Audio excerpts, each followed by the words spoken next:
Hello, my name is Jan Montarsi. I hope you enjoy this workshop video and the techniques I share. Thank you. Before we start working with clay, I just wanted to talk a little bit about colors and color choices.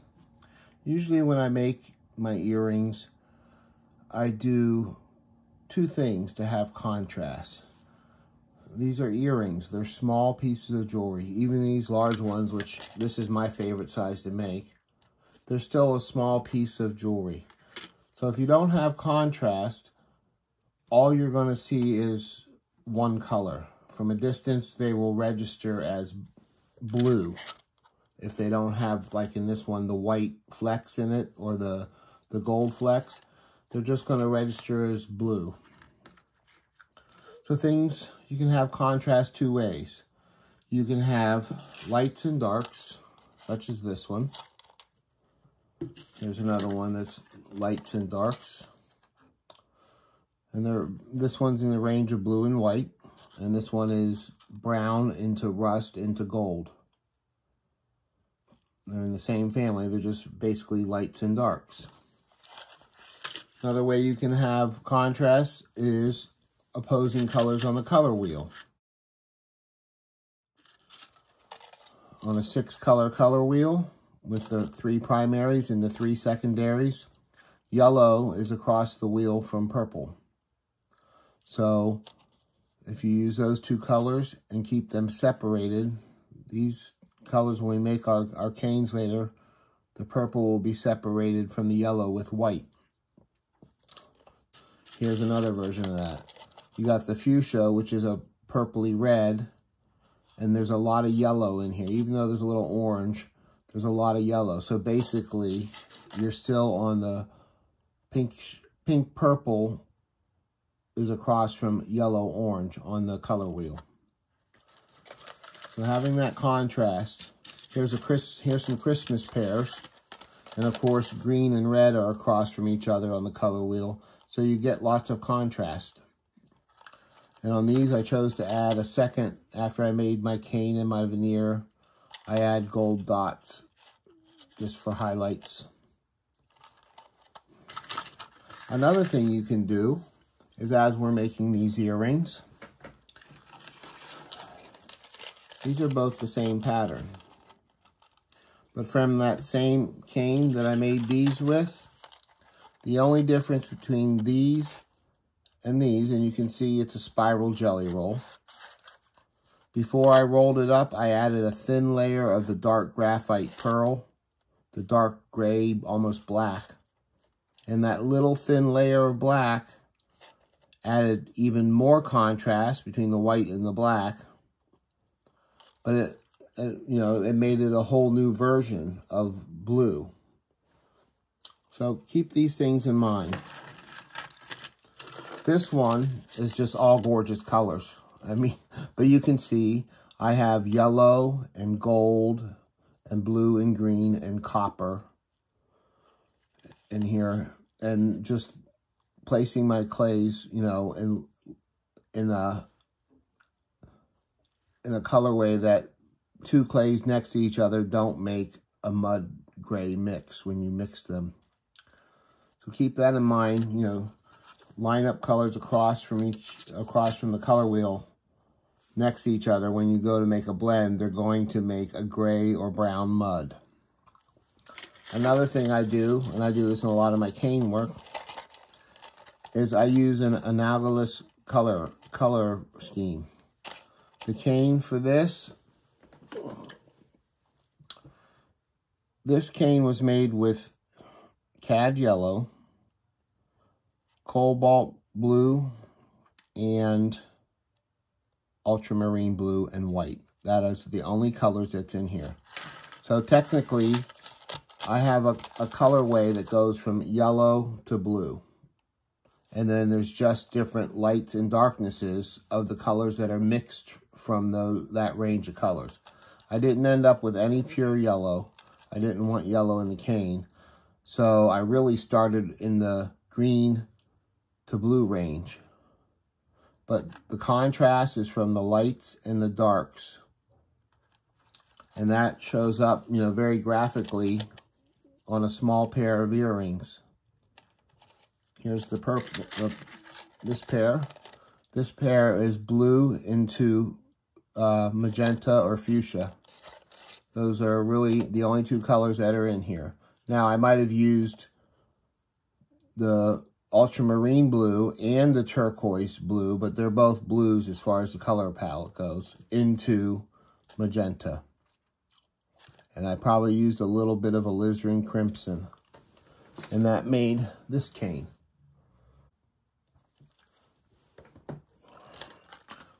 Okay, we're going to get started on making some sheets of clays to make our canes, which most of them are jelly rolls. And I'll show you that in the next step. I'm going to review the tools and supplies you need for this class. These are all metallic Cernit clays. They come in more colors than these. They have a new range of really bright, almost primary colors that are wonderful. And then they have their original set of metallics. There's also a range of paler colors. I don't tend to buy those. Most of those are the same colors that are just lightened with the Cernit pearl. So you can make most of those colors. So if you're going to buy some, go for the brighter, stronger colors.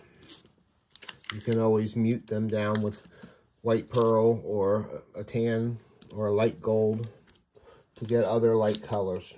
The next thing you'll need, if you have any already made canes for kaleidoscopes, I always leave my canes in this shape. Then I reduce them in combined slices as needed. These are about 1.5 inches tall, but you can see 2 slices of that is enough for a pair of earrings when you put 2 slices of that size together. We will not be making canes in the class. Grab all your favorite cutters for earring shapes. These are most of the shapes I use for my standard earrings that I make. You will need some ear wires. I use pinch bail ear wires. These are stainless steel, and I will provide the link. They come in silver, gold. There's some that are rainbow coated, but they are all stainless steel. You will need some tiles, some clean tiles, patty papers. You will need a roller, a pasta machine, some mini circle cutters, a burnisher. These burnishers, this is my favorite. It's from I Am Creative, Nora Pero. She sells those. But this one, you can get off the top of a salt shaker at Red Robin. They throw them away, so if you go there, ask your server for some new salt and pepper shakers and steal those. You'll need some jewelry pliers. And I like to have nylon pliers for pinching my pinch bails together so they don't scratch. You will need some textures. This texture is a fabric curtain. I learned about this from Libby Mills. It's a very sturdy woven curtain material. It is purchased at IKEA. A big giant roll is like $10. You will need texture sponges. If you have the old Clayo sponges, this is the middle size sponge. These are sponges I sell.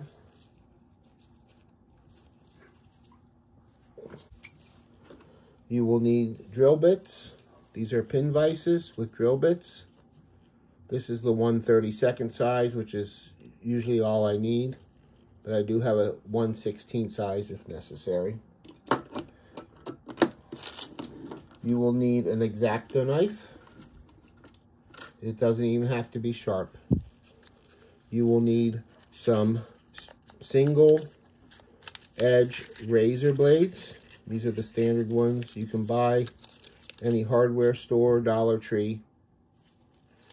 And then you also need a regular clay blade. Anyone will do. One other fabric I wanted to show you. I was recently on a cruise and they handed out these little flags on sticks. And they have this nice woven, plasticky, really fine mesh fabric. It almost does the same as this one.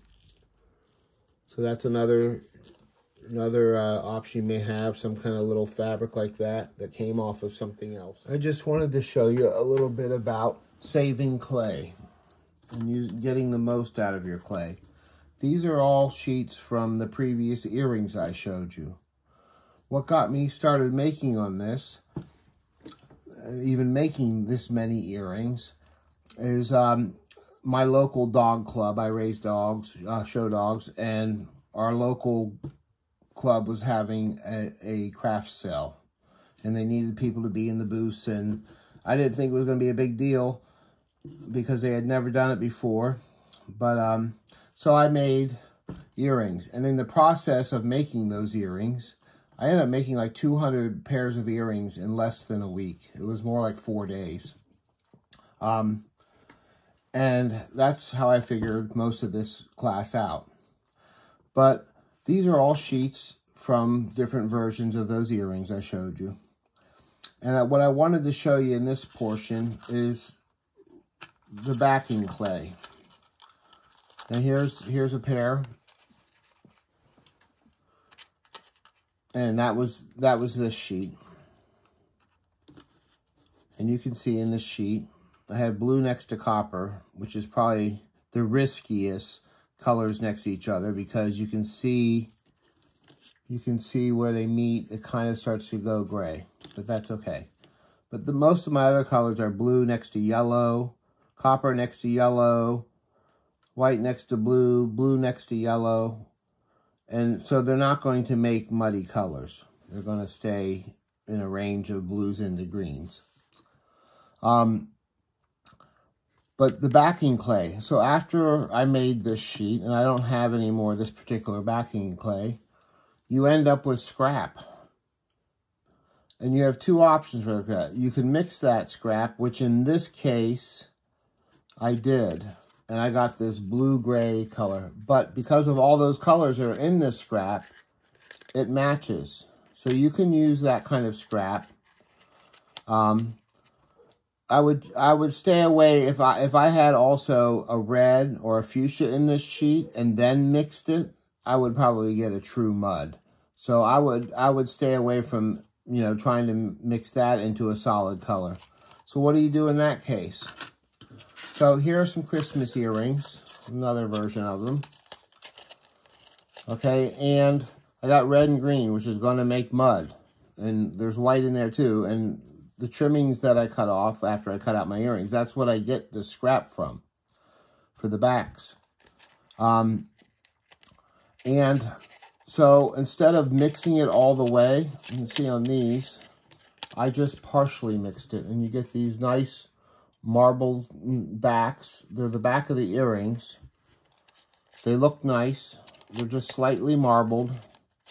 And, that is one way to not over-process your clay so that the colors are ugly. At least when you turn this over, you're seeing a nice, beautiful marbled look.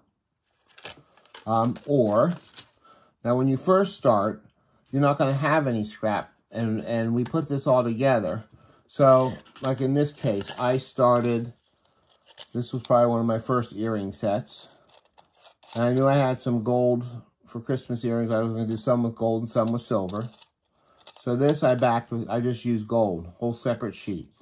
So that's one thing to do. And here's another Christmas one. My show was in November, so I made a lot of Christmas earrings. And I sold a lot, but I had a lot left too. But this one I did with silver. So that's how I started out with the first backing clay. But once I did that and I cut out my first set of earrings, I then had scrap. Here, I had already made the light blue earrings. And that light blue with the turquoise, that was the color mixed from it. And then I used it on the back when I added the black to the jelly roll. I used the first clay from that first batch of the blue and white. I may have even added a little of the gray in there, or I may have had a piece of more muddy color that I added in there from something else, but it all stayed within the range of those colors. I wouldn't mix just any random clay, something that's already scrapped from that color, like the scrap from this.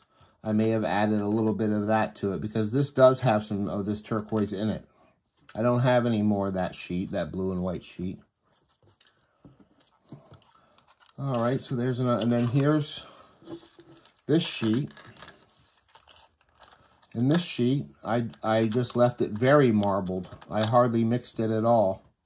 And this was the scraps from that sheet.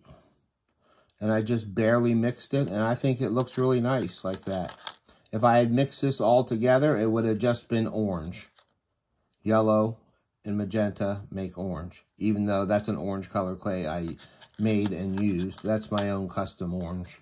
If you've taken any of my other classes, like my string theory class, that I make that orange in there. So now that, you know, this was the cuttings from the last set of earrings, I have this for backing clay for what's left. So you start out using a pure color, or the trimmings from your edges mixed with a color, you know, like white.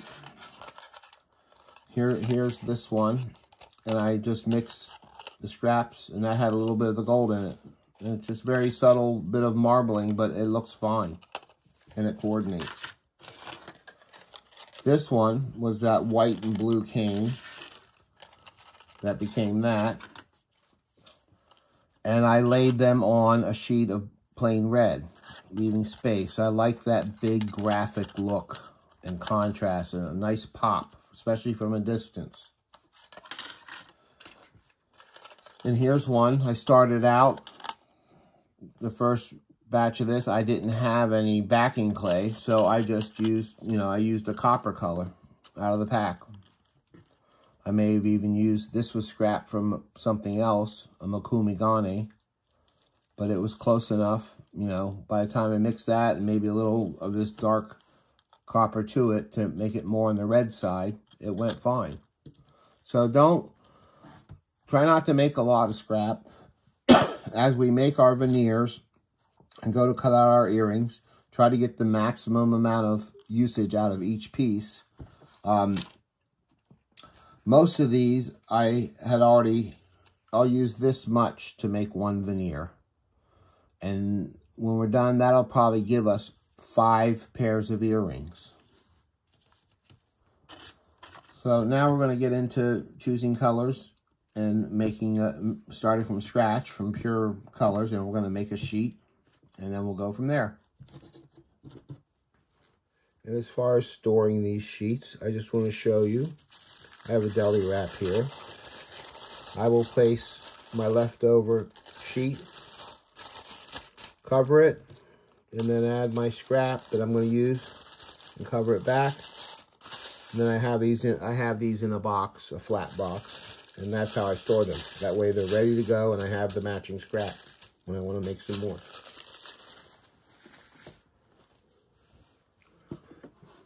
Just to review the colors real quick before I pick my colors for my blend. These are probably my most favorite colors from the line. This is red, magenta, violet, blue, turquoise, gold green, yellow, and rust, which kind of is an orangey rust. And those I would call primaries or secondaries. And then these are what I would call blending colors. White, hematite, silver, regular gold, and bronze, which is like a darker copper color than the rust is. Okay, I've chosen my colors I'm going to use in my demo. And I basically did a purple through green range. and what I call my blending colors. These are for highlighting and in between colors. But basically I have an analogous color range from green to purple. I could do yellow to blue, but I like crossing over the secondaries sometimes. You just need to keep these two separated from each other because this has yellow in it and purple and yellow make mud. So just keep that in mind. I'm going to cut up some slices.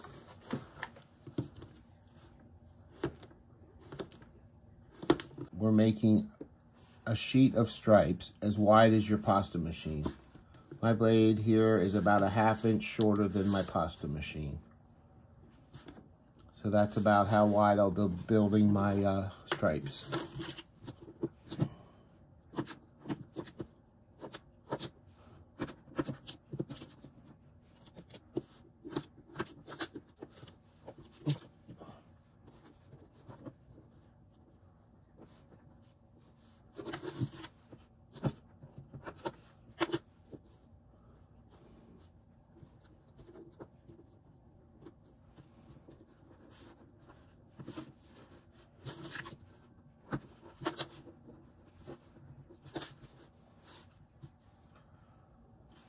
And I'm going to add a gold on the end. So this is about a 1/2 inch longer than my blade, which is wide as my pasta machine. And I'm going to blend this. Before I blend it, I'm going to roll it just to stick it all together. And I'm going to run this through my pasta machine. This way. And like a Skinner blend, after I roll it through, I'll fold it in half and roll it. And I'm only going to do it a few times. The more you run it through, the more your blends will blend. If you can see here, in the brown and the yellow, you can see the colors overlapping. The less you blend it, the more that type of design you'll have, like an Acrylic Cane. Then the more you blend it, you'll get more color transition between the colors. So keep that in mind, and I'll condition this and be right back.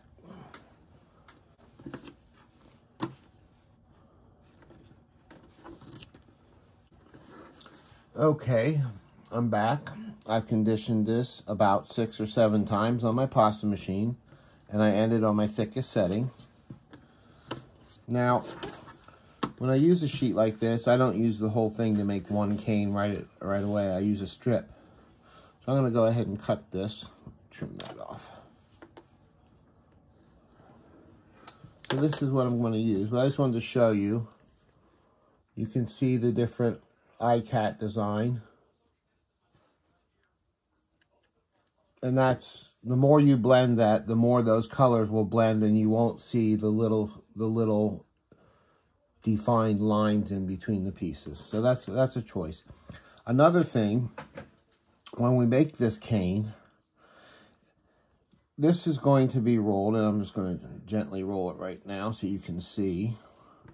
It's going to have a thicker pattern. If you want a tighter pattern, we can achieve that 2 ways. Because we're going to make this into a jelly roll. You can either make your sheet thinner to start with. That way your pattern will be tighter. Or you can roll it this way and then we'll stretch out the log longer, which is what I'm going to do. So I usually, my far end, the outside of my wrap, I roll that thin a little bit. So that when I roll it, it tapers the end. I'm going to roll this, start rolling it.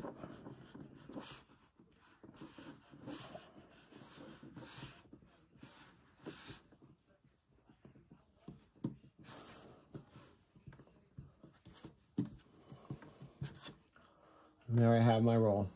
I like that color mix. Always take pictures of your sheets so you can repeat your colors. That's what I normally do. So, if I was going to make a pair of earrings with this size of pattern, I'm almost there, but you got to remember, we're going to smooth this and stretch it. So this needs to be a little smaller so that when we smooth and stretch the sheets out to smooth them, it'll expand a little. When you're rolling your clay logs, keep your hand on an angle like this. If you roll like this, you're going to get individual dips where your finger are. If you roll like this, you're crossing all those dips and your logs stay much straighter. Okay. Let's cut the end of that. And you can see our pattern. I like that.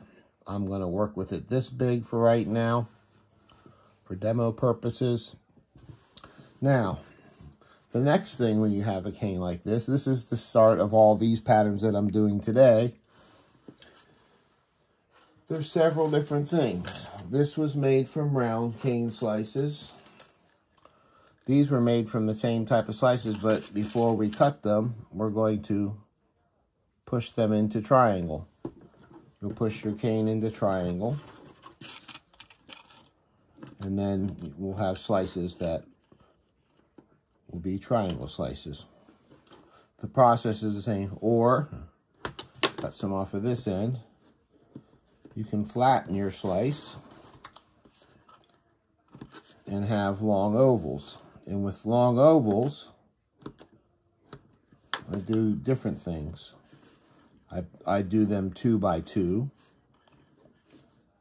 And my goal, in this case, I might have to do 3 by 3. But if your ovals are shorter, you can do 2 by 2. That's a pattern. You can do a herringbone pattern, which is laying them every other one.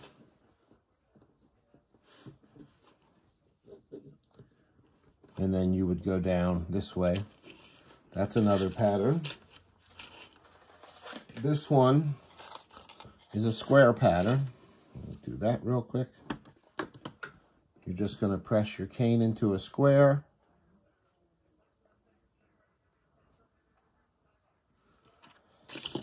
And this started as a square, but during the stretching process, some of them went more into rectangle.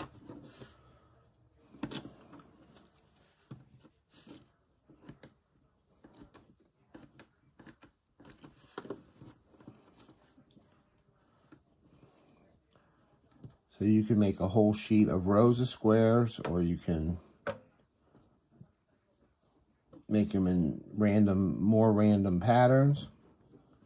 You could do a 4-star if your squares are longer. It would be like this.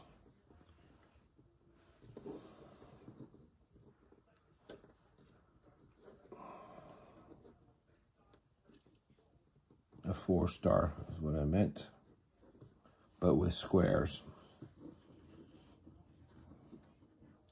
Just by offsetting them some. And then build your pattern out. Your patterns don't have to be in straight lines. Here's a square pattern that was in straight lines, and then it was stretched one direction farther so that the squares became rectangles.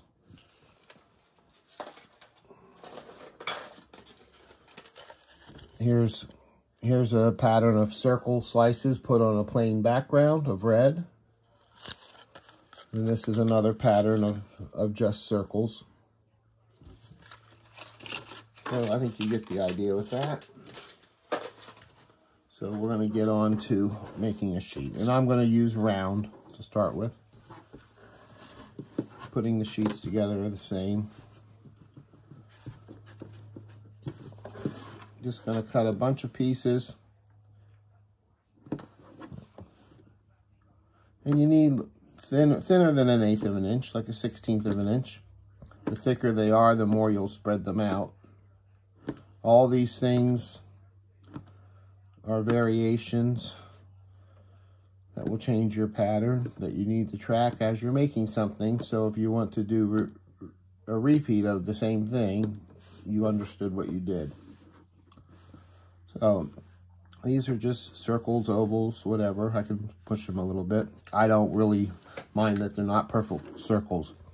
But what I'm doing is, like, there's gold there and gold there. I want to put my lights and darks next to each other. So I put blue next to gold.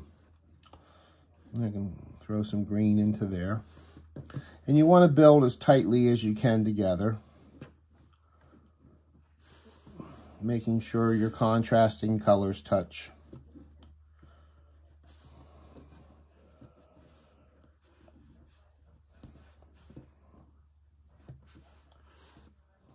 It all looks good, so if it doesn't, I wouldn't go back and change something in the middle of my pattern if I saw a color difference.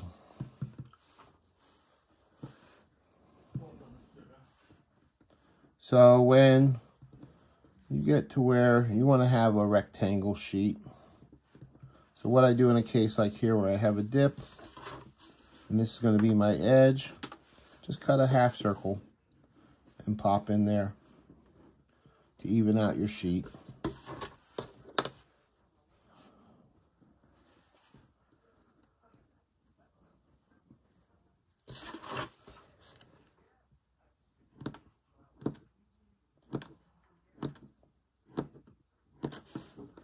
I got one in there that's a little too thick.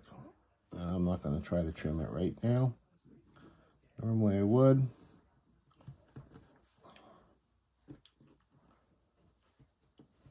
Just a few more here, and then we'll finish the process.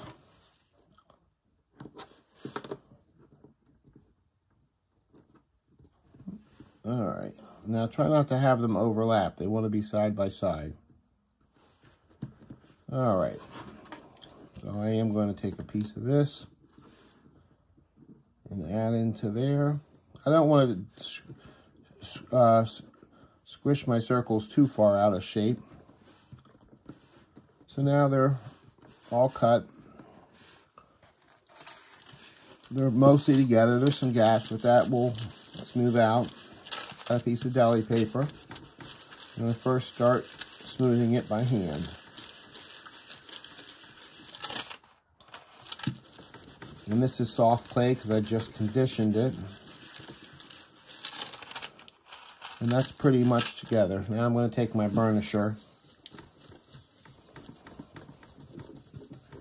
Do it a little more firmly.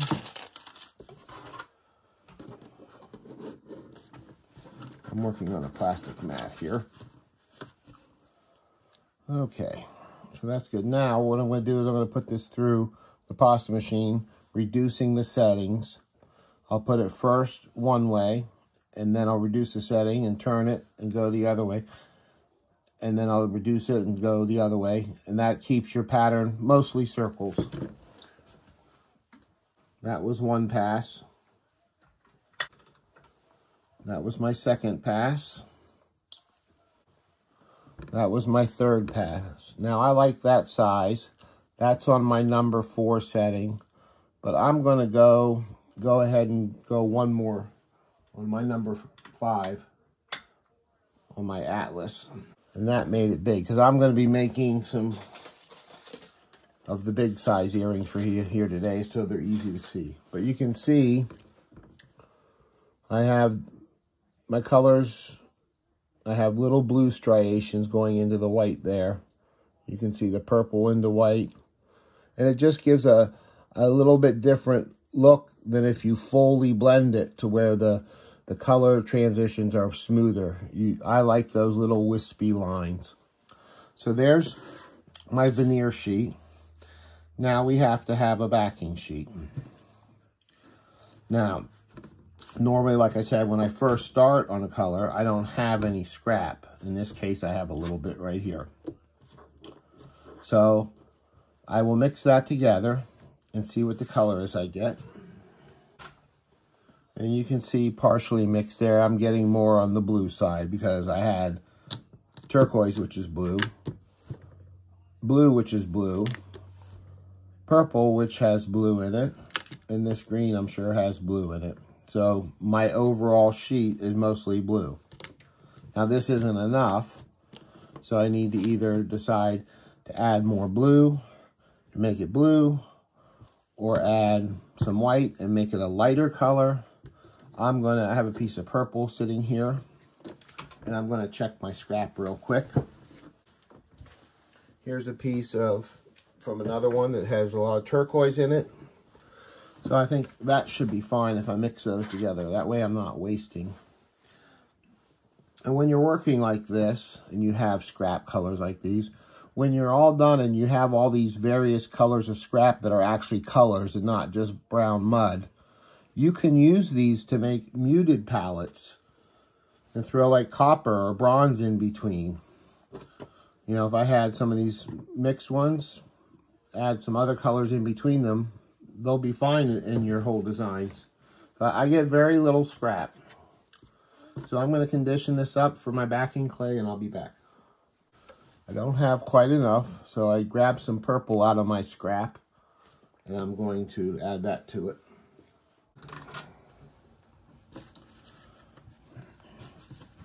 Okay, I've conditioned my scrap clay and my colors, and that's the purple color I got, which has all those colors in it. I'm going to trim off just this little bit of crumbly stuff there.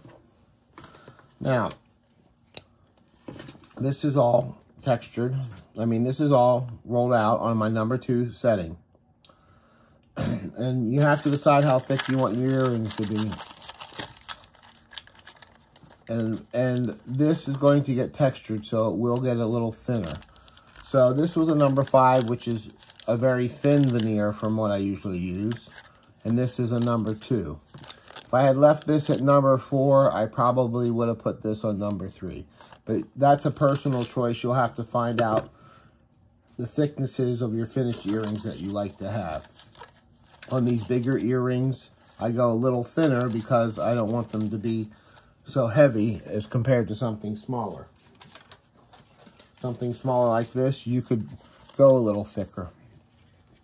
So, I'm going to take my sponge off my table and mist it with water.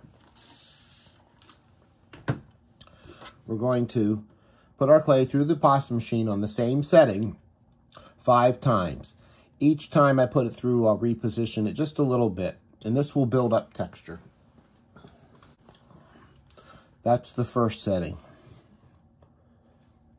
You can see how you can see some bigger flat spots there. This is 3 times. You can see the pattern getting more and more mossy looking. And do 2 more times. Okay, there's 5 times. Now I have a little piece of different color there, or glitter or something out of my pasta machine. So I'm just going to cut that, get rid of it, and I will put that on my scrap pile. This is enough for what I need. Now, different clays work differently. If you're using Primo, it's a softer clay. And I'm not talking about how sticky soft clay can be when it's fresh. Primo, if you've ever worked with ultralight, it's super soft like marshmallow. Whereas Kato is really hard and dense. All other clays fall somewhere in between those two. Primo or Cernit has a density resistance to it compared to Primo. So, I just want to show you. I'm going to show you 2 ways to do this. If you look at the back of this earring, you can see how evenly dispersed the pattern is. Okay? Where on this one, it's slightly more smoother on that side. And they're fine for the backs of earrings. But when you use Primo versus Cernit, When you go to smooth these, you get more flattening on the back, so keep that in mind. You want to press, you don't want to be smashing these to your tile. And you'll see what I mean when we get there in a minute. So there's two ways we can do this.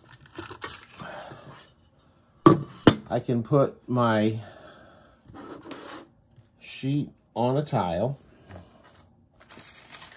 with the textured side down and lightly burnish it to the tile so that I have no air bubbles.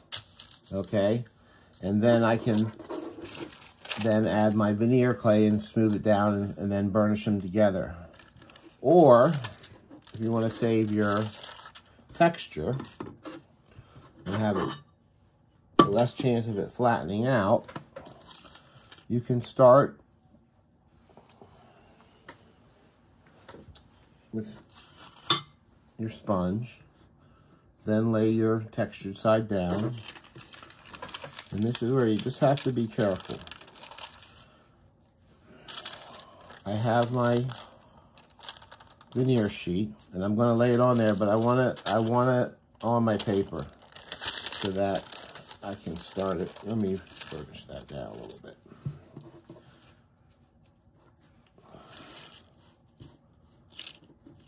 Stuck to one of the papers or the other. Okay, so now I'm going to start right on my sheet.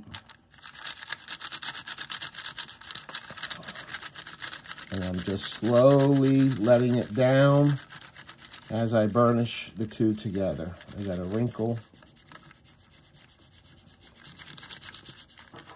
Okay, and then I'm going to turn it over. This is all keeping the integrity of my textured size. It just gives you a better, more consistent, evenly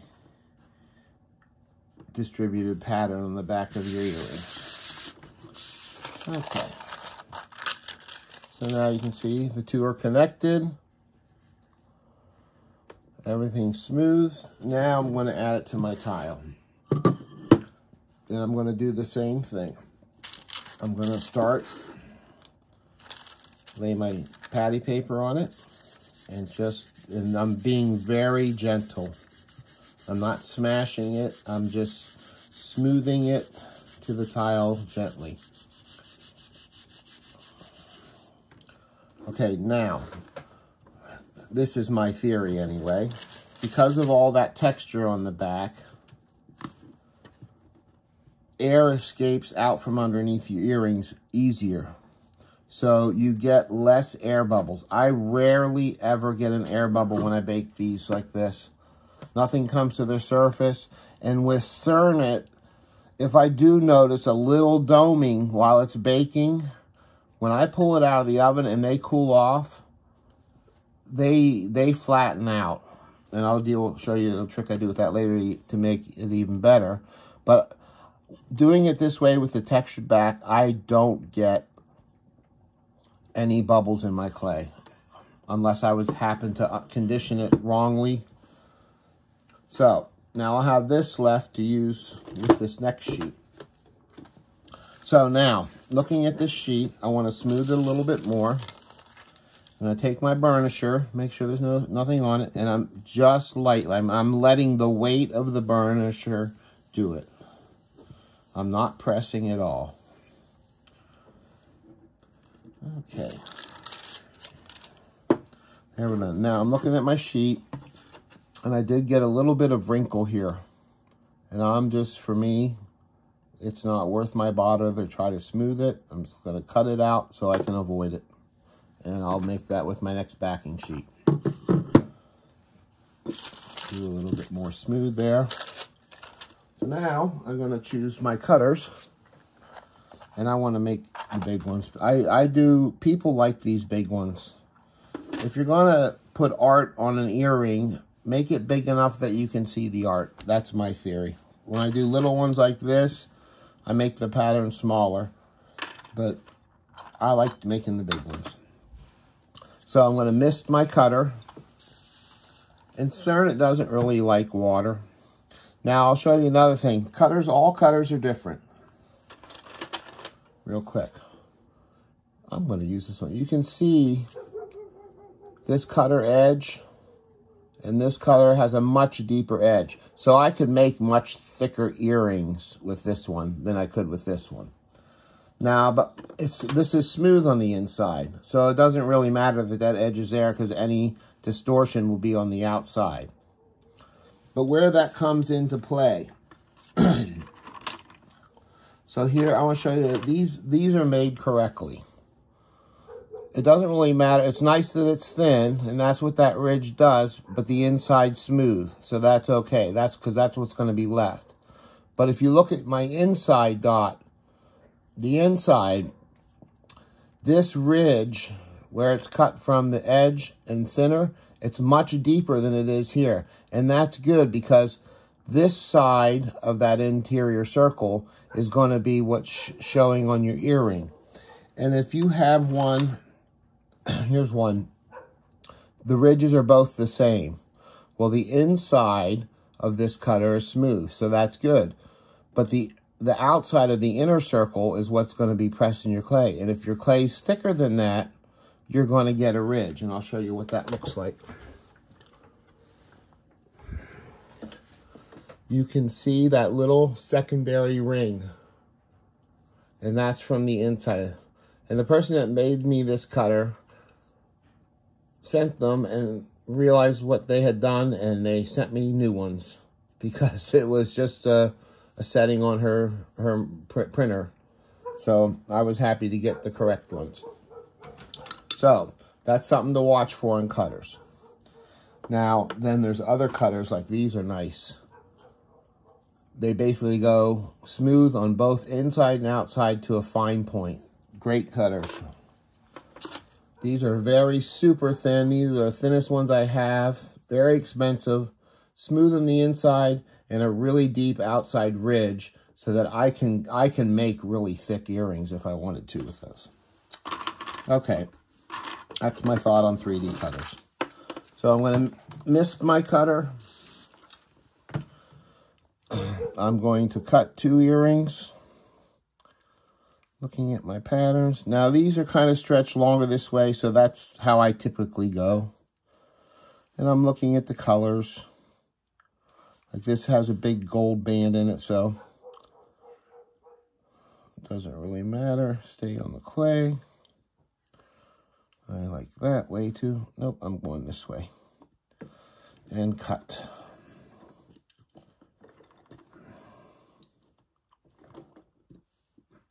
And I'll cut my second one here. Too much purple. I'm going to turn this the other way. It will fit better.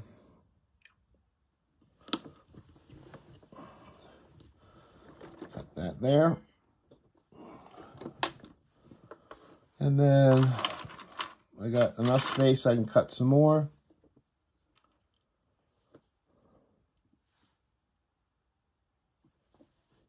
Make sure you stay in your pattern.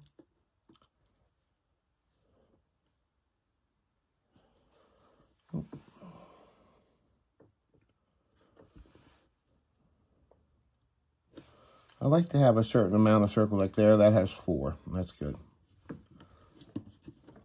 Wiggle. That has 4. Wiggle. And that came up, which I don't like to happen normally. So, do I have enough to make a small pair of earrings? Just. Now, there's a little bit of a ridge there.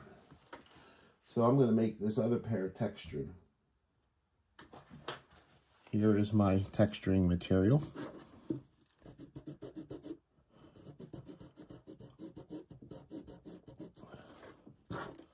That's textured, and I'm going to do this area here also.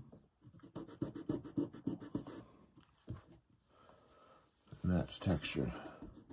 Now you can do that with a sponge if you like, if you don't have. But that'll, any surface blemishes, you might as well take care of it before you bake it.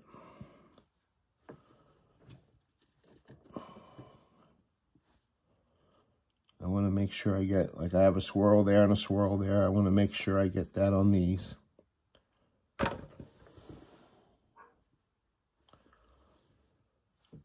Okay.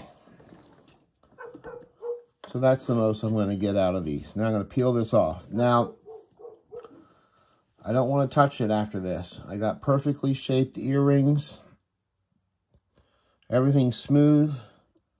The only one thing I will do, just because sometimes when you cut clay with a cutter, you get kind of a rise or a ridge. You know, it kind of balloons up. So just to fix that, and it's very lightly, and I'm just doing it on these. I'll do it on all of them. And very lightly, just to get that top surface flat. And that's it. Now, these will get baked. Once they're baked, we'll deal with any, don't touch the edge. Don't try to clean up the edge. That little bit of chaff around the edge, I'll show you how to deal with that. Still won't have to do any sanding. So these will get baked. And I'm just going to do one more thing here. And if you're doing it properly, and everything takes practice, you should get nice, even, all evenly distributed patterns. Now, sometimes on these double round cutters, you'll get a slight flattened area just at the edges. And if it's consistent all the way around, that's fine. But just something to look for. Okay, so now, what I need to show you next is the not sanding part. We need to clean up these edges. And it's very easy. You need two things. A straight single edge razor blade and an Acto Knife. And I'll do these first. What we're cleaning up, and it doesn't have much on, a little bit you can see there, that chaff right along the edge. See if I can hold still. See that chaff right along the edge? Okay, that's what we're cleaning up. And we're going to use this to scrape it off. And we're not scraping on the back, and we're not scraping on the side. We're going right on that edge. And we're just running the blade along that edge. And you just go all the way around.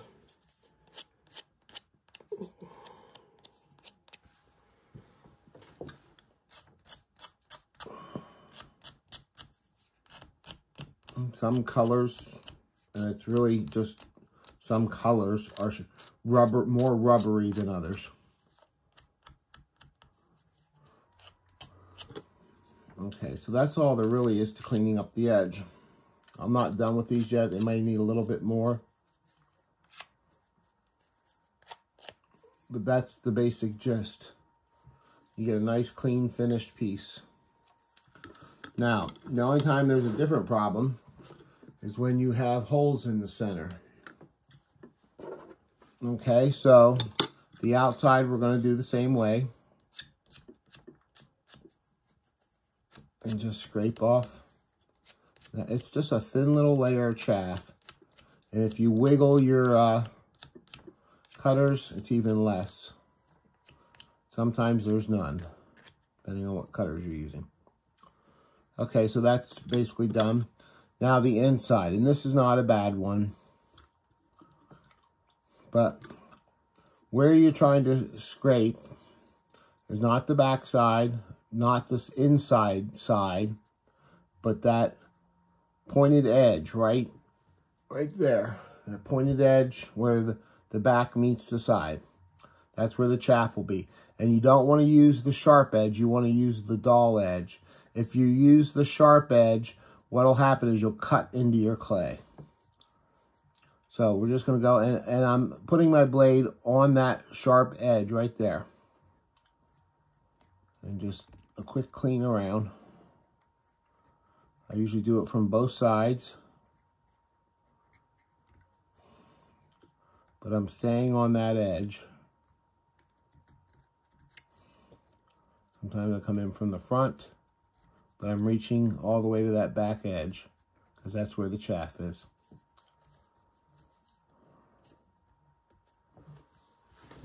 And you can see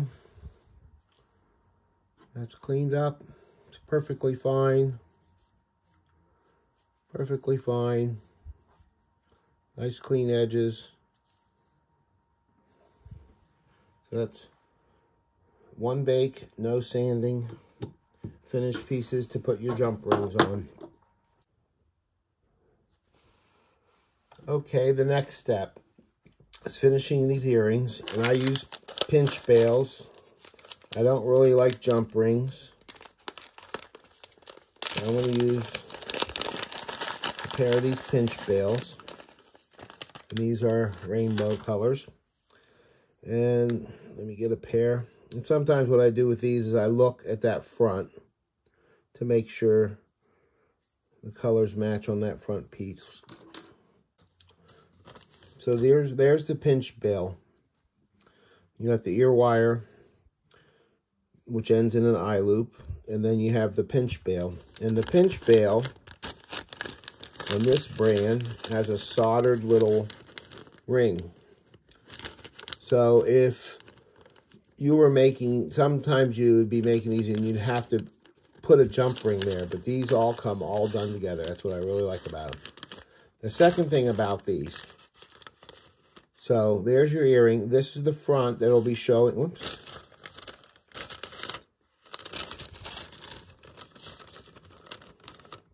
This is the front that will be showing on the front of the earring. This is the back.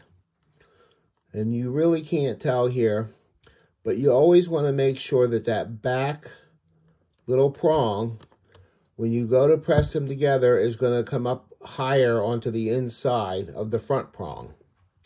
And the reason why you want to do that is, one, it fills the hole up better. And I'll see if I can show you that on a pair of earrings. The back prong, when you close it, needs to be above the front prong. If not, here's what happens. You can see that little shiny dot. That's the end of the back prong that you're seeing.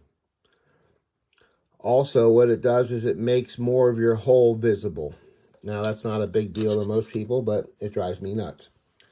So, now the other thing is, this pair of earrings was drilled with both my 1/32 and my 1/16. The 1/16 was totally unnecessary. So I will only be using the 1/32.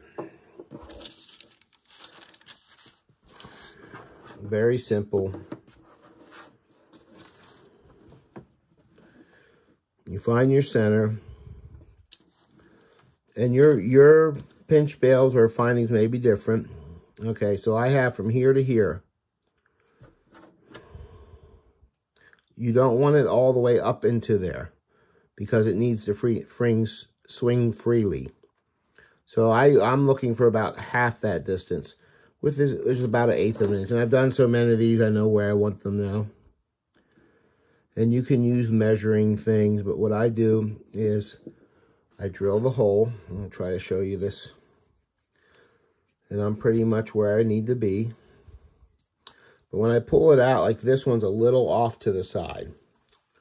So instead of drilling a bigger hole, I'm just going to, I'm pushing up and down, but I'm pushing that way to reposition my hole just a little bit to the left.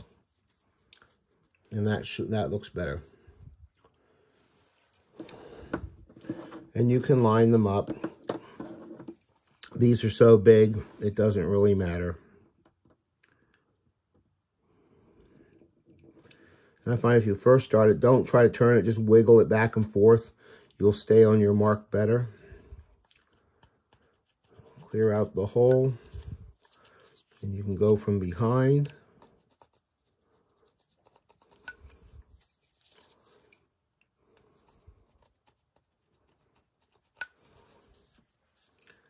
Okay, so that's a much smaller hole. You can see. You can't really see, but it is slightly smaller. So to make sure that your ear wires closed properly, find the front, which is here. Now this one looks like it would close on top of the back one. So all you have to do, this is very tiny amount, just a slight bend, closing that one up farther and opening this one out a little. And I always start to pre-close them with my nylon pliers, and you can see now that front one, it's kind of close where it's going to go. So I'm going to just bend this back one up just a little bit more. Now you can see that when I close this one will be on the outside. This is the front.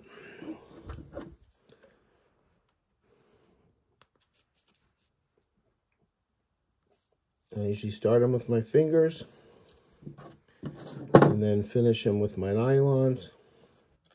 And you don't want to squeeze them so hard that they don't move. Like that's kind of tough. So I'll just wiggle a little bit and that should be enough. If it doesn't, you want to take your pointier pliers and just open it up just a little bit. And that's it. I need a little more scrape on that one. But anyway, that's how I put the jump bales earrings on.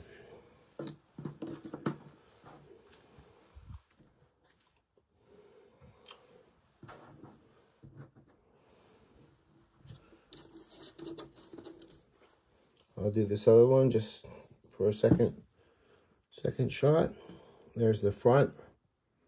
It's going to be showing on the front of the earring. This is the back. Close them halfway with my nylon. I want to make sure that this back one, just a tiny bend, just very little, to make sure when I close it, it's going to go on top of the front one. Put them in, start the pinch. Use my nylon pliers to finish it lightly. There you go.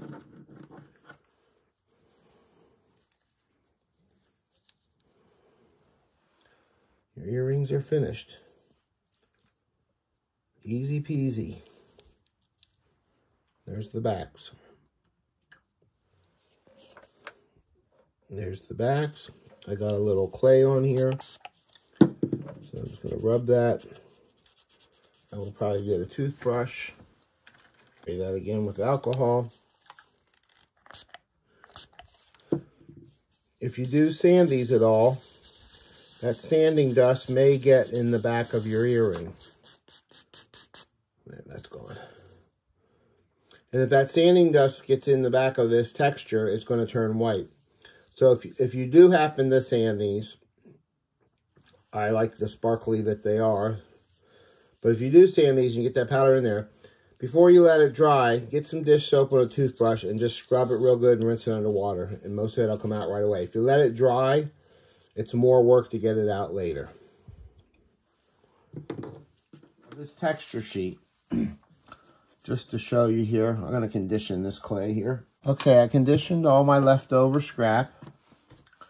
And I'm going to make this smaller. And we'll do another one real quick, which I will speed through the assembly process. I just want you to see the difference on the sizes. So that's a much smaller cane. And I'll make this one triangle.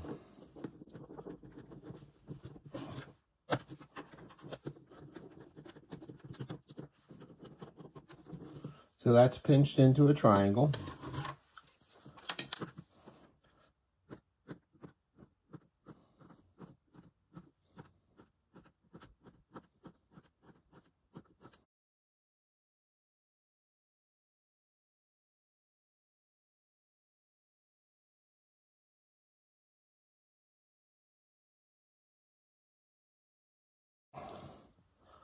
So when I have triangles, what I tend to do is I put the first set together in a cluster of 3.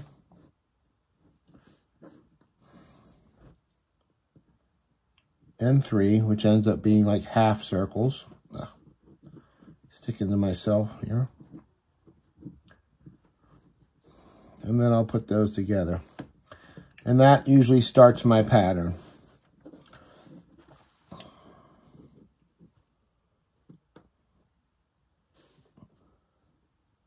And then I'll just start building from there.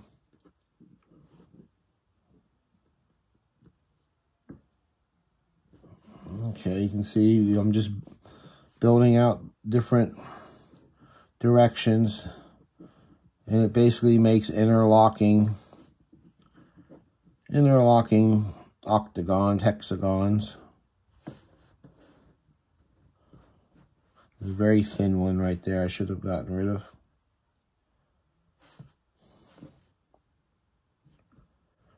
There's the next one. And then I'll just go both directions.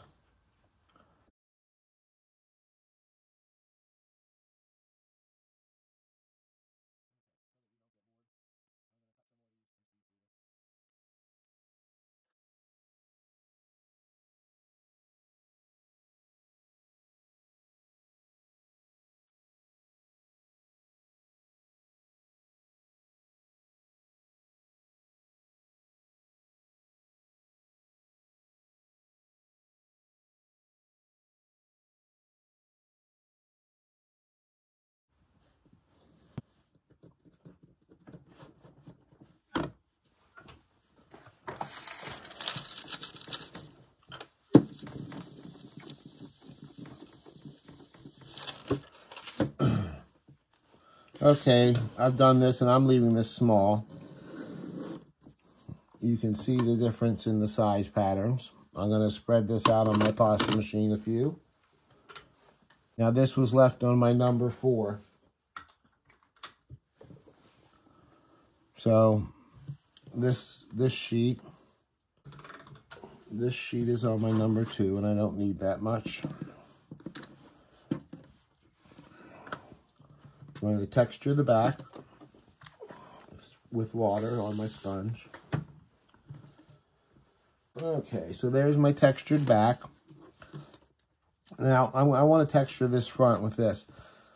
And this is, and I'll put this in, this is called, it's a curtain shade. It's a shade, window shade from IKEA. And it's like a plastic material. It's like heat set plastic, and it's very strong and durable.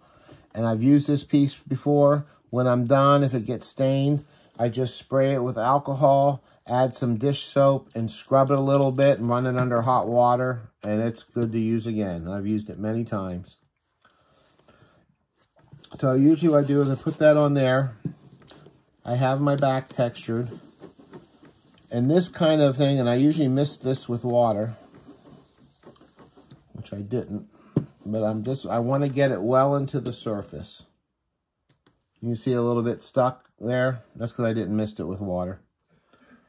I'm going to redo it a little bit because there's a bald spot. And if you move this, it's just going to move where your pattern is. All right. So now I have a good, nice fabric pattern there. I'm going to release this.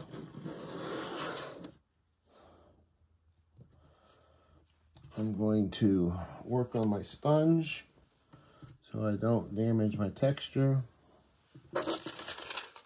Use my paper. Try not to stretch it. Very thin, especially after I put the texture on it. Okay, so that's there. It's textured. I'm going to add it onto a tile.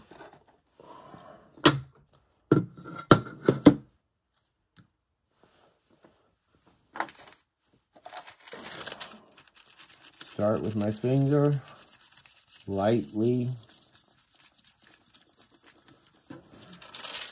Now usually I do this way.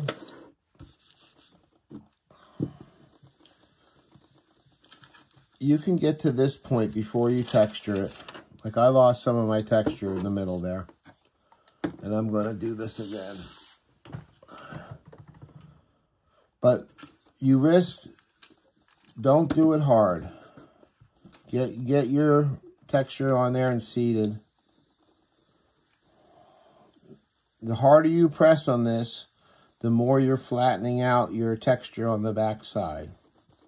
And if you can do it evenly, that's fine. Like I would never use a roller and try to roll that, because you will never get an even. But light pressure, you're better off. There we go. I'm going to try to show that on camera. You can see the texture. All right, now normally I work on much bigger sheets than this. And get into production mode. Let's try one of these. I'm going to use this cutter, cutouts. That way I can show you something else. I missed my cutter.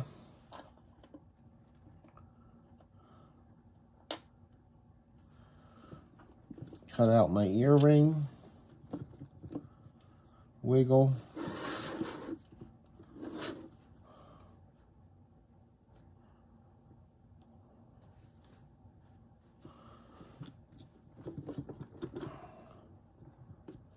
Now, if this was a round cutter, you can leave those right in there and bake them and pop them out afterwards. That way you'll have studs. You can use them as studs, or if you want to use those too. Just leave them alone. Don't try to take this apart. Just bake it how it is.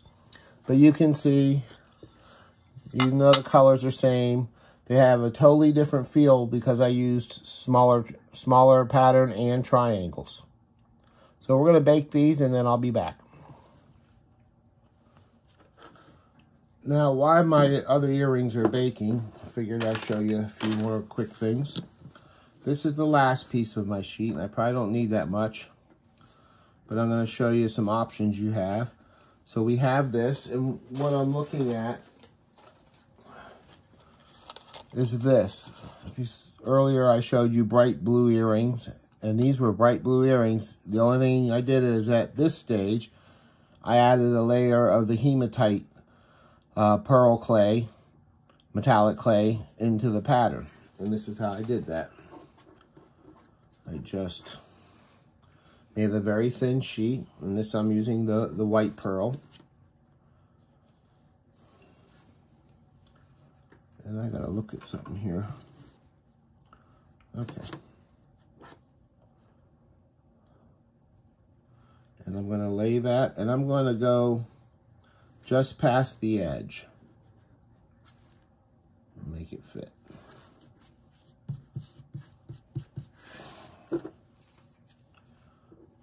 Quick roll to get it on there. Make sure it's attached. Clean up my edge. Get rid of this excess.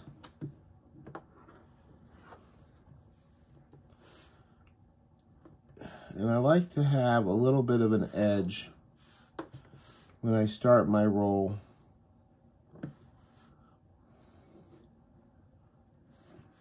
Because that way, and that's fine. I want some of this pure color on this in the center. Get rid of all this. And then just as before, I'm going to smooth out my far end just to make it a ramp so that it wraps more smoothly. There's an air bubble. Get that cut out of there. And then I'm going to start and roll that over top itself.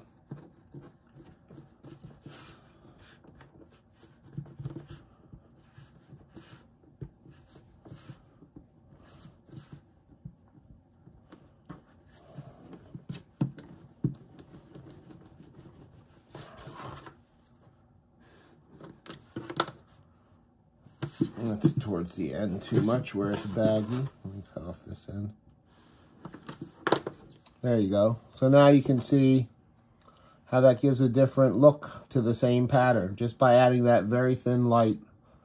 And I'll roll this out and make some earrings with it that I can show you afterwards, but the rest of the process is the same. Make it smaller, leave it bigger, however you want to do it. This would be a good one to roll a little smaller and put on a plain background of any one of these colors that you used. Any one of these colors that you used, you could make a plain background and just put polka dots of this on it. All right, I'll be back after the other ones are baked to show you the finishing.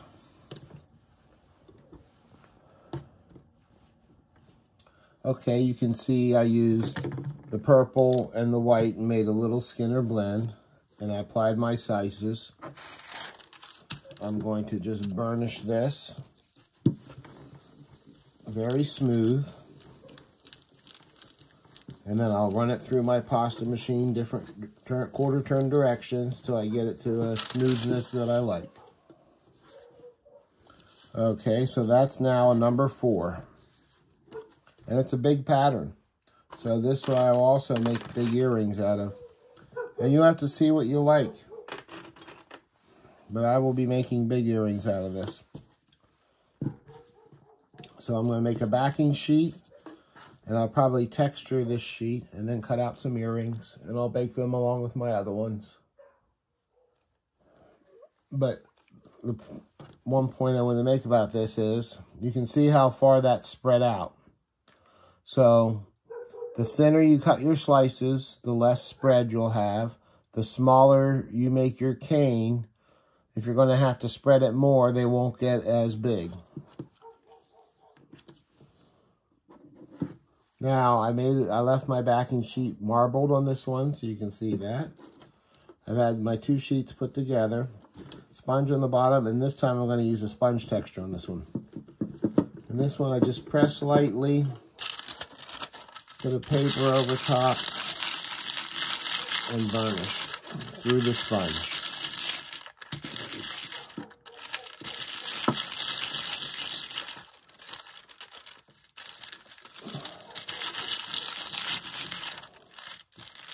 Check it, move the sponge.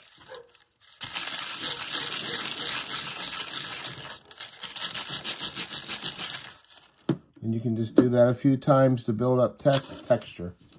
You got to use the paper because the sponge drags on the burnisher.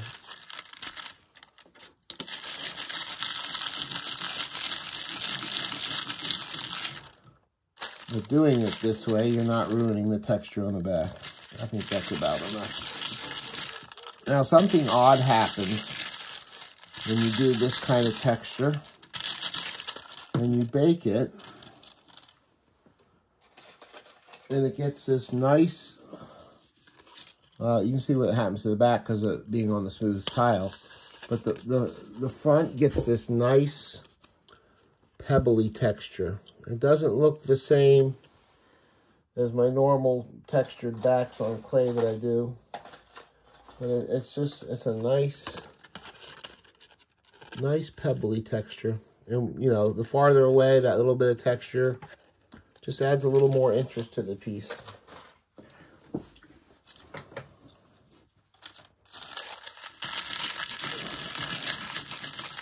And you have to move your sponge. Otherwise, you don't build up texture. You're just putting deeper texture in the same spot. Okay, I'm going to stop there.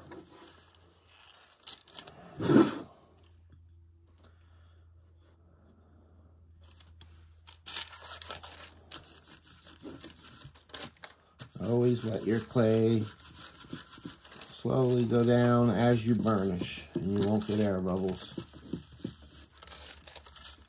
Fresh paper. Lightly burnish.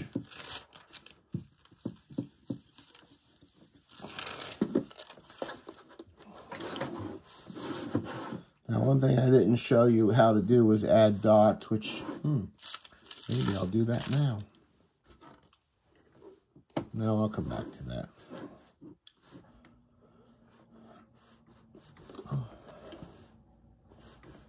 You know what? I think these could use it. I'm going to do it. So, dots of clay.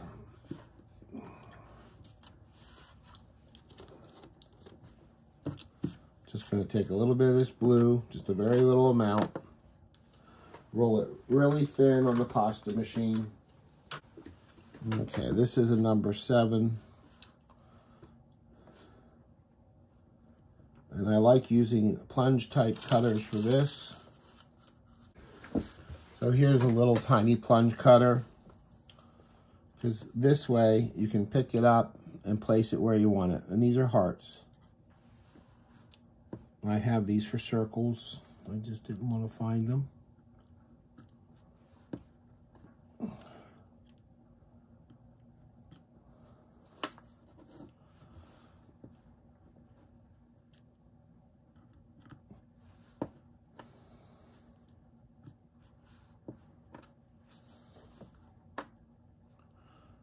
You gotta keep your direction. If you want to have a direction, you gotta remember to do that, especially on a shaped cutter like this.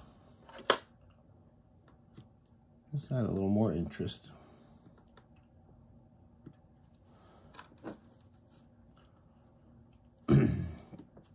Now these would have been added normally after putting your sheet and stretching it in the pasta machine. And I tell you what, dots really look nice. I use dots a lot, just regular round dots. Okay. So that would be another time to burnish. And this would be burnished before I put it on the tile, before I added it to the backing sheet. I'm just gonna go a little bit over it. Try not to smash my backing sheet.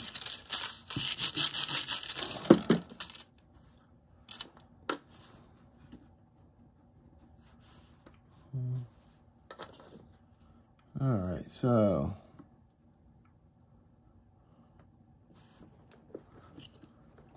there's one there.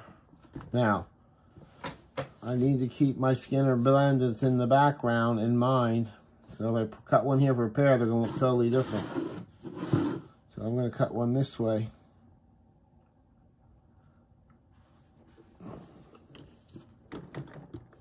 So there's 2.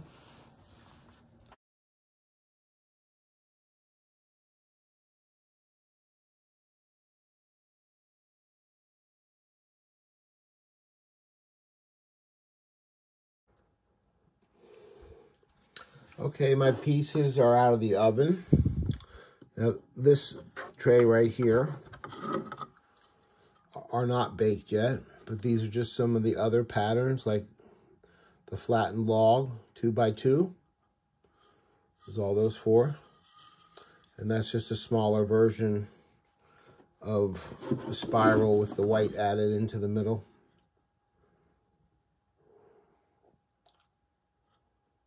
Okay, so those I'm putting off the side. They're not baked. These came out really nice. That's one of each pair. You can see the backs. You'll get this little flat edge around the edge, which looks like a finish trim, and then all the texture in the middle. And that's how they should look. Sometimes it's flat, even texture, and I find it makes a difference what the cutters are using. Like metal cutters, you probably won't get that flat little edge. But anyway, that's the backs of those pairs, and the fronts, and the hearts are smooth. Here's the first batch. One with texture. Let's see the back of those. And the teardrops, these are all good. All the backs are good. Occasionally you'll get one that's messed up, but in the big scheme of things, if you do it the way I showed you, they'll be fine. And then this is the pair that I didn't take the middle out of. They just pop right out.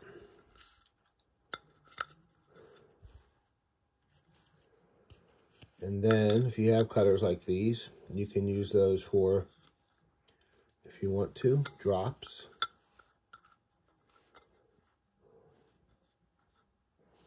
I'm standing up trying to do this. You could use those for drops if you like.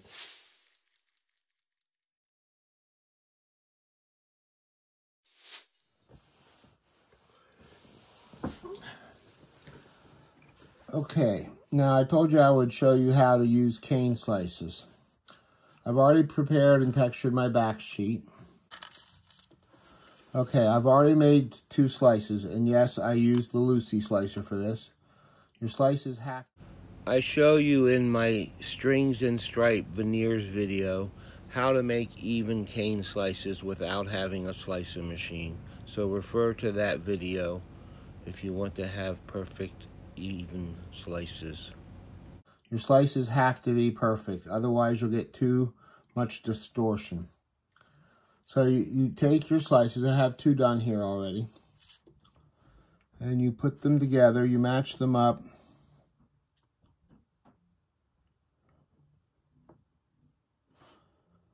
Push them together, and then you're going to burnish them.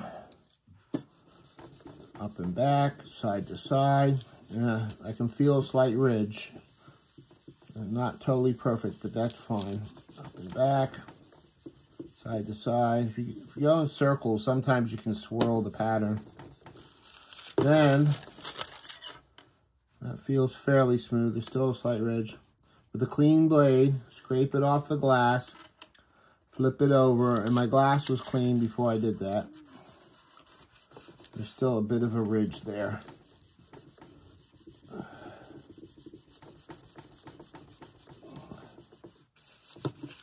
You just don't want to smash one side more than the other. Okay, that's nice and smooth. Now, if they are off after you bake them, you can sand just the fronts if you like. If you're a sander, great. So same process. We're going to lay this on the tile, lay this on the clay, take our paper, and slowly burnish it down. If you don't do your flattening off the clay sheet, by the time you flatten this enough to make it even, it will ruin the bottom texture of your clay. This one's done already. I gotta remember to cut these the right direction.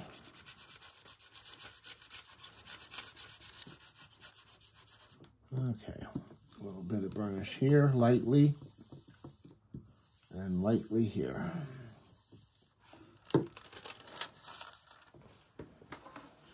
Now, I chose a cutter already. Now, this cutter is definitely fine, because aside from that, I've smoothed it out, which made it expand. But if you have a cutter, that you want to use that's bigger, say like this one is too big. Well, what you can do, and I'm going to take a chunk off of this cane because I have a lot more of it. Just reshape your cane. Make it longer on one side. Now you would probably do this with a slightly bigger chunk, but you get the idea.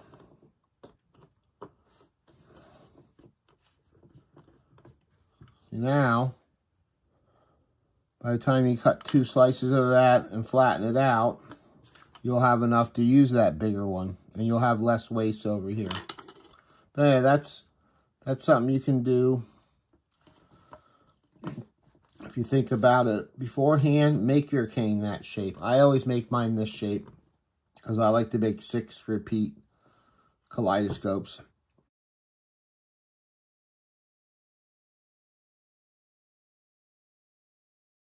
But that's how you can get it to fit a longer cutter. All right, so I have both of these on. They're burnished. I'm gonna mist my cutter. And let's see, I'm trying to decide which way I like it. I think I like it the other way. So I'm lining it up down the middle, and for symmetry, looking at the pattern side to side. I have to bring it towards me a little bit.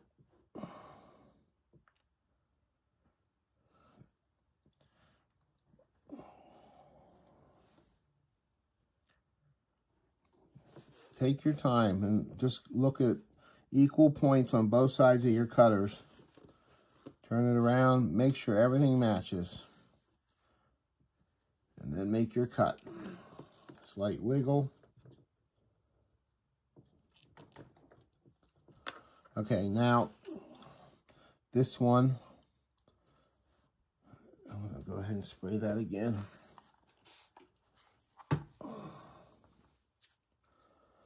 And I have to remember too, the pattern of what I had left showing. So I get the same 2 earrings.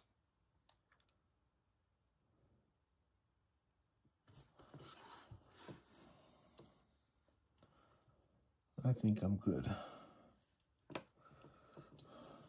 Wiggle a little bit. And you can see the back side of that sheet is not really textured or smooth at all, only around where I cut it, and that's fine. And then like all the other ones, because you'll get, like, sometimes you probably can't see it on camera, you kind of get an arch. And it will be flat when you bake it, but that little hump is pressed into the clay. So just take very lightly,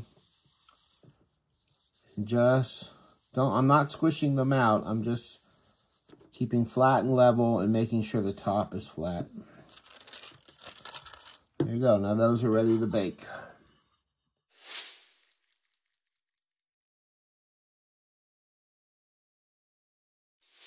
This is the cane I've been saving. It's part of that big, large earring that's one of my favorite ones. This one. And what I'm going to do is I'm just going to make some single stud earrings out of this, which means I will need a round cutter. But before to get that, I'm just going to roll it along a little bit and get some heat into it.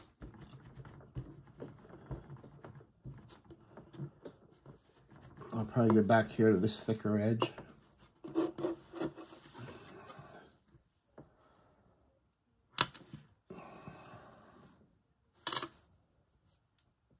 Make sure there's no air bubbles. Okay. What I'm going to do, I'm going to get a matching color of clay that's in there, probably the copper. This is on a number 2. Now these are going to get backed, so they don't have to be as thick. I'm going to take 2 slices off of here, kind of thick. Lay them down flat, make sure they're round. Then I'm going to take a patty paper, and that's about how big they are, but I want to get them a little bit bigger so I can use a cutter on them.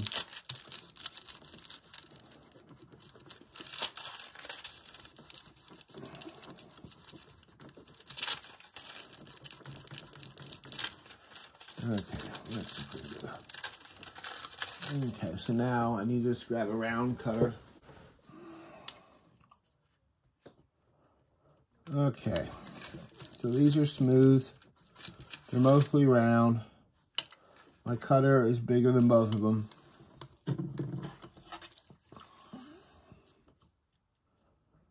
I'm going to apply them to those. And then burnish some more.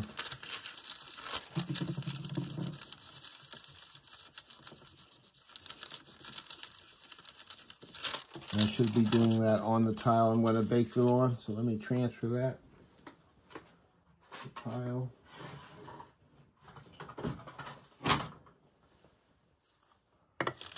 tile.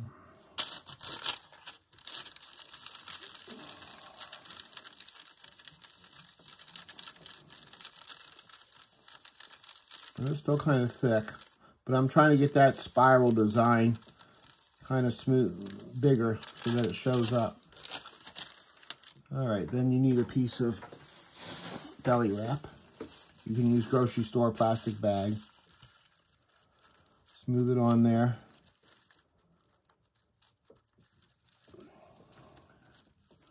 Twist.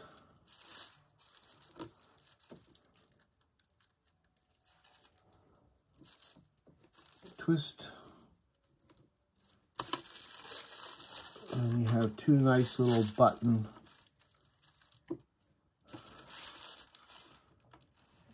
types. Let's see if that lifted up. That's actually excess clay there. That'll come off after we bake it. So there's two button earrings. That's what I like about the multicolored spirals. They really look nice.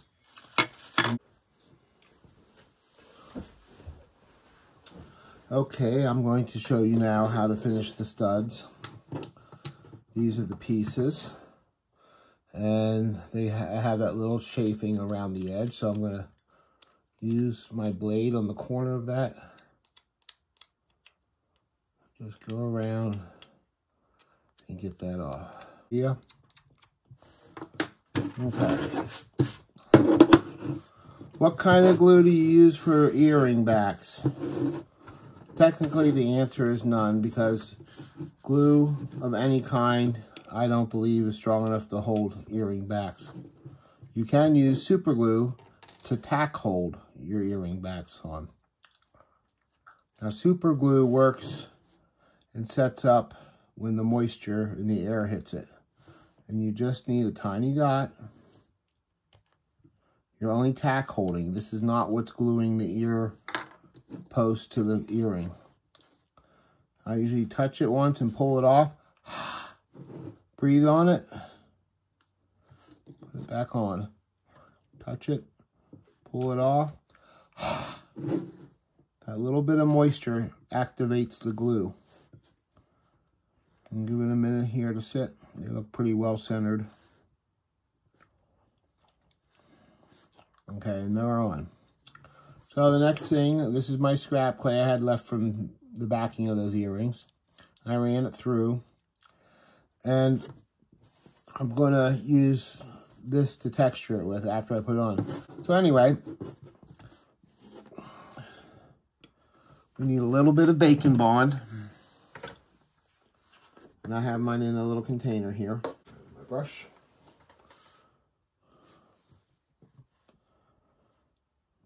Just a thin coat. You don't need to have it gooing out all over the place. Just a thin smear.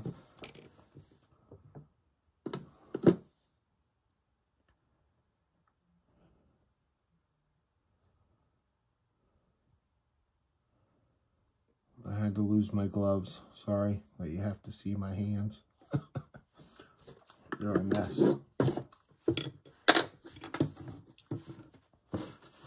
Okay. And I'm going to cut my two circles. This is on a number 4, fairly thin.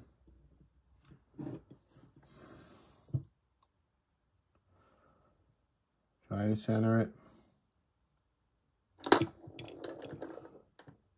And what I do is while it's on there, I poke a hole in the center. That way I can see it.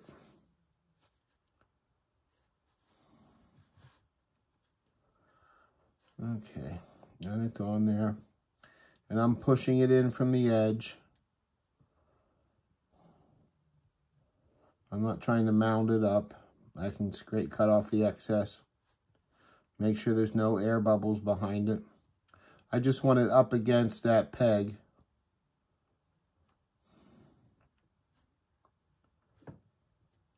And usually if you roll it around this way, you're pushing the clay towards the center. There's some on the edge. Then I take this fabric and I poke the earring through it. And this works with one of these too. This I just think is nicer.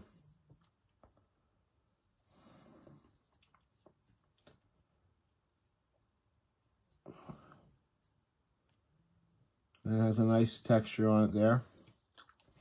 And then I'm going to take my blade and cut away any excess, which is very little.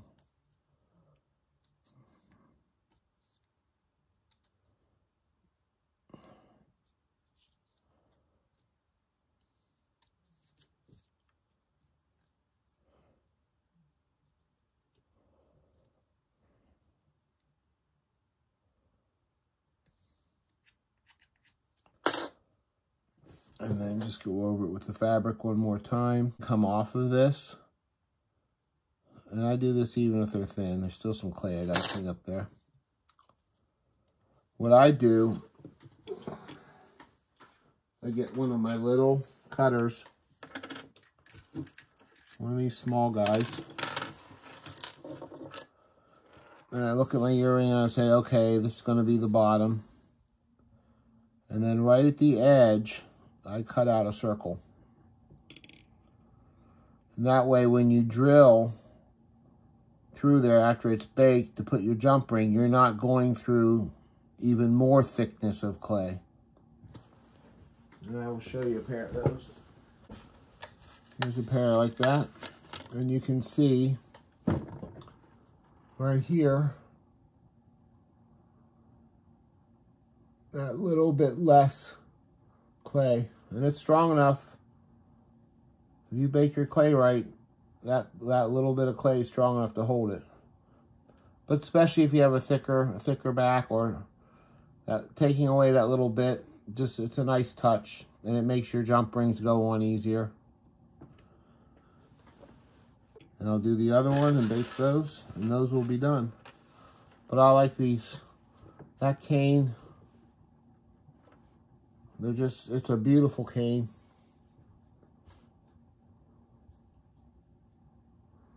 And the metallic finish without being sanded is just, it's beautiful. And it feels nice. All right.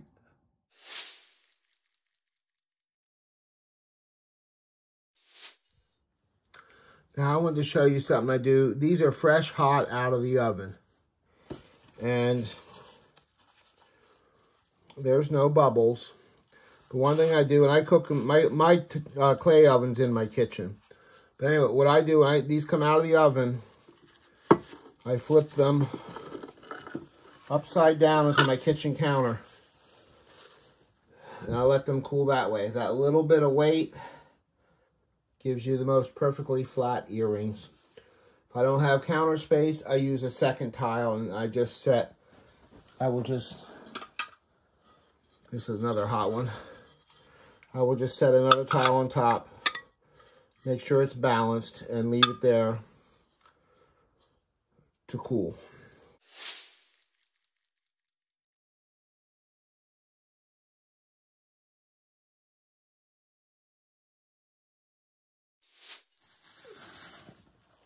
Here's one with some blue and purple.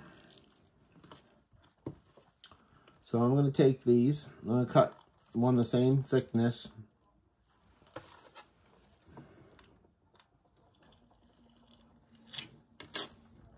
So I'm not really leaving my color range too much other than adding blue. And I'm going to roll this through on my thickest setting.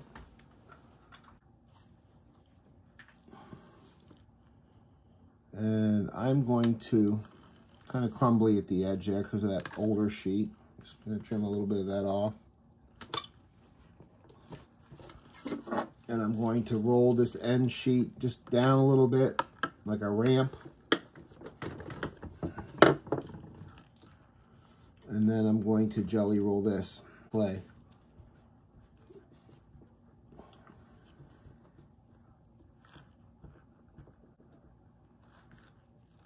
There you go. It's more 4th of July looking, but there is purple in there. So I'm going to roll that out.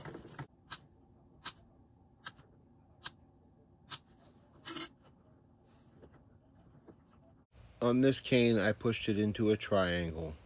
When working with triangles, it's very easy to put the pattern together. You just make little hexagons with 6 pieces and then continue the pattern.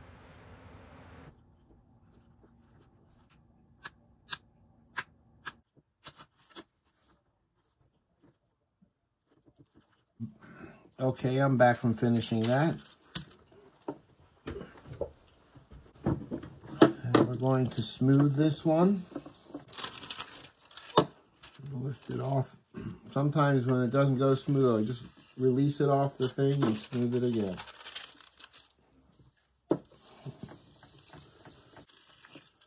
I'm going to run this through the POS machine, quarter turning it, starting on my thickest setting.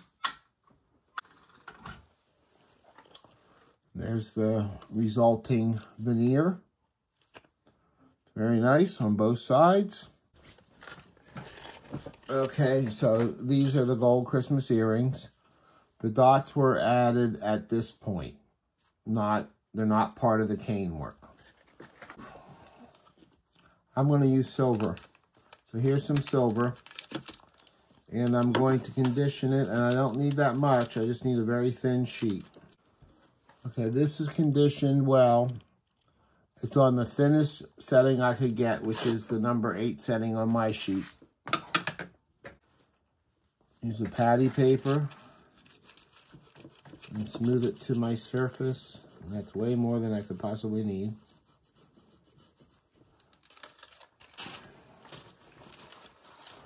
Then I'm going to grab one of my small cutters. Oh, let's do something you can see. That's a good size. And I'm going to cut a bunch of circles. Then I'm going to remove the sheet. And this, if you stretch it a little bit as you're pulling it up, you tend to leave more on the table. So just don't pull. Stretch a little, then pull. Stretch and then pull. Alrighty, that'll be enough. So, now we have this sheet, and I'm just going to add the dots. Pick them up. And I'm going to probably space them evenly.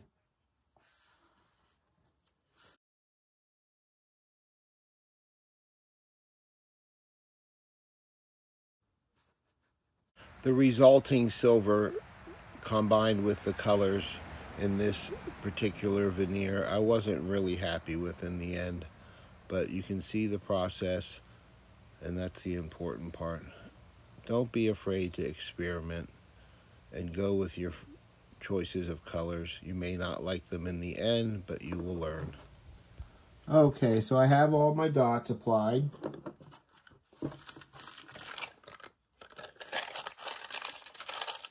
I'm going to put that back on the table and get a clean sheet. And then we're going to burnish that again. And they need to be just as flat as the rest of the veneer. And there we go. And now my veneer or the backing of your clay, you don't want to do that because you want it to look nice and textured and finished. And it's a learning curve. Okay, now that I got it in there, I'm going to check the edge here. The camera. You can see the texture. So I know we did it good.